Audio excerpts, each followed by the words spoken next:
부동산이라는 게 사이클이기 때문에 하락이 뭐 4, 5년 간다고 저는 보지는 않아요. 사실은 앞으로 1년 반에서 2년 무조건 견디는 생각하셔야 돼요. 다른 알바를 하든지 해가지고 그걸 견디셔야 돼요.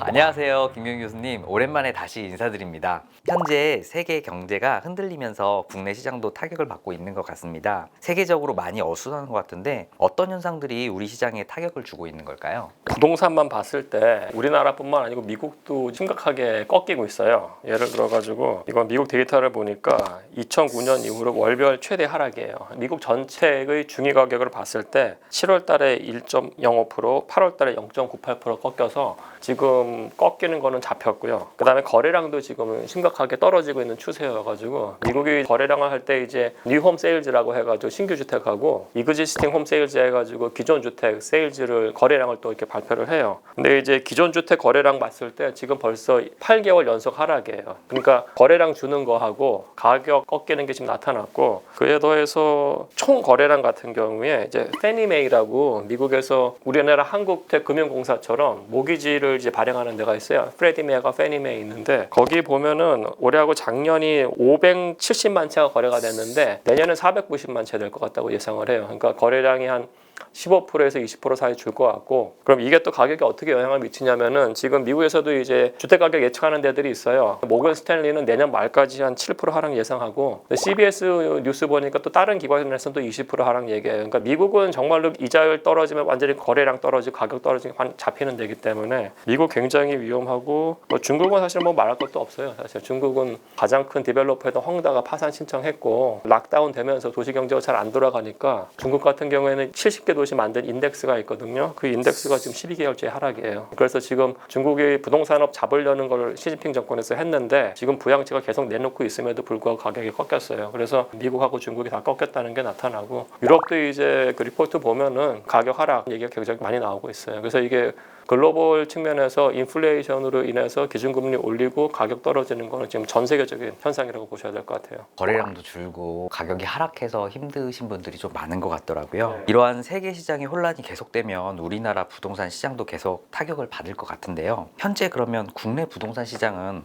어떤 상황으로 볼 수 있을까요? 거래 상황을 알 수 있는 지표는 개인 차원에서는 두 가지라고 봐요. 첫 번째는 가격에 반영이 되는데, 조금 전에 설명드렸던 것처럼 거래량이 더 직접적인 거거든요. 거래량이라는 게 아파트를 사는 거기 때문에 매수가 그냥 표현된 거예요, 사실은. 그러면은 개인 측면에서 우선 거래량이 어떻게 되고 있는지, 느는지 주는지가 굉장히 중요할 것 같고, 그 관점에서 몇 가지를 보면은 KB 자료인데, KB 부동산에서 데이터 허브 그리고 공공통계 주택 거래량을 들어가 보니까 어떤 게 잡히냐면은요, 저도 지금 봐가지고 좀 심각하게 놀랐는데 2022년 8월 달 당시에 서울 아파트가 거래량이 1000건이 안 돼요. 907건. 1000만 도시에서 이게 엄청난 숫자죠, 사실은. 그리고 7월 달에는 1028건 몇 개 안 돼요. 근데 대략적으로 서울에서 한 달에 한 3000에서 4000건 정도 거래됐거든요. 그러니까 거래량이 거의 뭐 5분의 1 정도 하락한 거고, 이 거래량 감소세가 지금 뭐 여기서 뭐 0까지는 가기는 않겠습니다만 1000 이하란 수치 자체가 굉장히 무서운 거예요. 우리가 산술적으로 이거를 25로 나눠보자고요. 서울이 25개 구니까 그러면 한 구에서 한 40채 거래되는 거잖아요. 이거 정말 말도 안 되는 수치가 나오고 있어가지고 거래 절벽이 계속 진행되고 있다. 그 관점은 이제 많은 사람들이 주택 매수에 참여할 여력이 없거나 참여를 주저한다는 게 나타나고 있는 거죠. 작년만 하더라도 금리 인상이 이 정도 수준까지 좀 빠르게 진행될 거는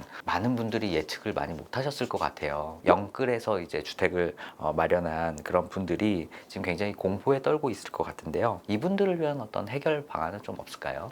이게 진짜 되게 답이 없는 질문이긴 해요. 근데 제가 봤을 때는 우선은 부동산이라는 게 사이클이기 때문에 지금 굉장히 하락으로 들어간 건 맞으나 언젠가는 정체를 뚫고 반등을 할 거거든요. 그래서 제가 봤을 때는 우선 첫 번째로 부동산을 판다고 했을 때 자기가 투자했던 자본이 상당 부분이 날아갈 거예요. 그거를 회복하기 위해서 엄청난 또 시간이 걸릴 거라고요. 6억짜리 아파트를 샀는데 노도성 같은 데는 20% 떨어졌다고, 20% 넘게. 그럼 자기 자본 예를 들어서 3억 들어가고 3억 대출을 받았다고 하면은 그러면은 그 20% 떨어지면 12억 떨어진 거 아니에요. 그럼 자기 자본이 1억 8천 남은 거예요. 근데 만약 여기서 신용대출까지 1억 꼈다. 그럼 자기 자본이 2억에서 8천으로 쭈그라들어 버려요. 그러면은 그 8천만 원 갖고 뭘 할 수 있겠냐는 거죠. 사실은 갈아타기가 가능할까? 갈아타기 거의 불가능해요. 그가 액수 갖고는요. 아무리 LTV를 높여준다고 하더라도. 지금 두 가지를 말씀드리고 싶으면은 부동산이라는 게 사이클이기 때문에 하락이 뭐 4, 5년 간다고 저는 보지는 않아요. 사실은 우리가 하락은 작년 연말부터 시작했어요. 그러니까 하락은 1년 됐어요. 벌써 제가 봤을 때 2년 반에서 3년이거든요. 앞으로 1년 반에서 2년 무조건 견디는 생각하셔야 돼요. 그 다른 알바를 하든지 해가지고 그걸 견디셔야 돼요. 왜냐면 안 그러면은 그 자산이 날아가 볼 수가 있는 거기 때문에 갈아타기도 안 되고, 또 다른 측면은 뭐냐면 이건 더 위험한 건데, 우리가 코로나가 어떻게 올지 몰랐잖아요. 사실은 경기는 죽었는데 유동성이 엄청나게 올라갔어요. 그죠? 근데 지금 인플레이션을 꺾기 위해서 기준금리를 올린 거예요. 근데 인플레이션은 사실은 인플레이션이 왔을 때는 가장 좋은 투자처는 부동산이에요. 정말 최악의 경우에 인플레이션만큼 기준금리를 올렸는데 인플레이션을 못 꺾었다. 그땐 부동산은 날아가요. 따라서 지금 자기가 현실적으로 봤을 때 갈아타기 거의 불가능하고요. 그 다음에 최악의 경우가 어떻게 될지 모르는 상황이기 때문에 제가 봤을 때 무조건 버텨야 해요. 아르바이트 해서라도 버티는 수밖에 없어요. 그리고 정부에서 사실 4억짜리 이하에 대해서 지금 자금 리파이낸싱이 나왔는데, 제가 봤을 때 이거는 충분히 상황이 이러면은 6억 또는 9억까지 올릴 거예요. 그리고 그걸 정책 당국자한테 요구하는 것도 전 나쁘지 않다고 생각해요. 고정금리 상품으로 바꾸는 거. 마지막으로 이제 현재 같은 시장 상황에서 부동산도 유형별로 또 안 볼 수는 없을 것 같아요. 지금 주거 상황만 봤지만 꼬마 빌딩도 좀 있을 것 같고요. 뭐 주거 시장에서는 재건축, 재개발 혹은 뭐 리모델링 관련돼서 혹시 무엇을 가장 좀 주목해서 봐야 될까요?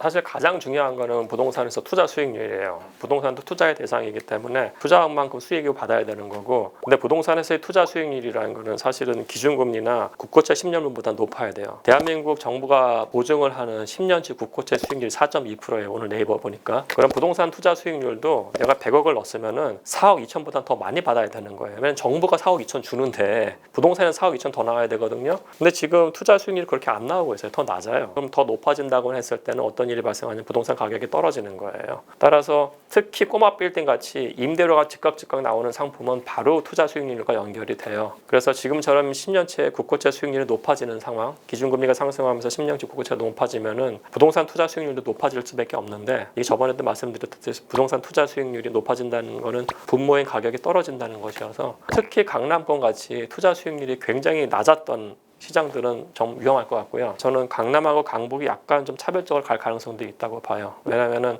강북에 있는 꼬마 빌딩들은 20년, 21년 코로나 직격탄 왔을 때 완전 타격 입었었어요. 거기는 핫플레이스고 외국인 관광객들 많이 오는 데들. 그래서 가격이 많이 오르지를 않았어요. 근데 지금 이 코로나 풀리면서 상황이 달라진다고 했을 때는 강남만큼 하락이 덜 할 수도 있을 것 같다는 생각은 슬쩍 들어요. 이게 사실은 정부의 개입이 없고 정부가 용적률 인센티브를 지금처럼 막 얘기하지 않는다고 하면은 제가 봤을 때 재건축의 시대는 갔어요. 그러니까 5층짜리 건물들, 9층 이하의 건물들은 사실은 토지 지분이 많기 때문에 재건축이 그나마 가능해요. 근데 그렇지 않고 1980년대 후반부터 90년대 지어진 건물들 같은 경우에 뭐 중구에 있는 남산타운이나 이런 데 보면은 용적률이 상당히 높아요. 250% 넘는 데들이 많아요. 그럼 그것들은 솔직히 재건축으로 가기에는 개인들이 부담할 비용이 너무 많기 때문에 그런 대형 단지들은 리모델링 갈 확률이 굉장히 높아요. 그 다음에 두 번째는 이 재개발 같은 경우에 사실 트렌드가 있는 것 같아요. 그러니까 이명박, 오세훈 시장님 때는 과거에는 다 밀어버리고 뉴타운식 재개발, 그 박원순 시장님 때는 이제 작은 단위 개발, 지금 다시 모아주택 해가지고 재개발 크게 하려고 하시는 것 같은데, 이게 뉴타운 지역들이 해제된 다음에 신축들이 많아져가지고 노후도가 깨졌어요. 그래서 실질적으로 대규모 재개발 힘들어요. 그래서 우리가 그 현실을 인정해야 될 것 같아요. 만약에 정부의 갭이 없다고 하면은 재건축에서 리모델링, 대규모 재개발이 아닌 소규모 재개발로 지금 패러다임 변화할 것 같아요. 작년보다 지금이 더 경제가 암울하잖아요. 기준금리 이렇게 올릴지도 몰랐고 내년도 굉장히 암울할 것 같아요. 다만 이 하락이 굉장히 깊을 때 오히려 찬스가 올 수 있어요. 근데 그 찬스 알 것 같아요.